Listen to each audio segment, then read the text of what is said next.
பனி ஆந்தை. இது வெண்ணிற இறகுகளைக் கொண்ட பனிமிகுந்த பகுதிகளில் வாழும் ஒரு வகை ஆந்தை. இந்த ஆந்தைகள் ஆர்க்டிக் பகுதியில் வாழ்கின்றன.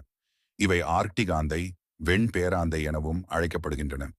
மிதமிஞ்சிய பனியினை சமாளிக்க இவற்றின் கால்களிலும் இறகுகள் உள்ளன. இவை எலிகளையும் ஆர்க்டிக் முயல்களையும் வேட்டையாடி உண்கின்றன. லெம்மிங்குகள் மிகுந்திருக்கும் காலங்களில் இவை அதிக எண்ணிக்கையிலான முட்டைகளை இடும். லெம்மிங் என்பது பனி பிரதேசங்களில் வாழும் எலி வகையை சேர்ந்த உயிரினமாகும். பனி ஆந்தைகள் மரங்களற்ற பனிப்பகுதிகளில் வாழ்வதால் தரையில் கூடு கட்டுகின்றன. இக்கூடுகள் இவற்றின் எதிரிகளை தொலைவில் இருந்து எளிதில் பார்க்கும் வண்ணம் அமைந்திருக்கும்.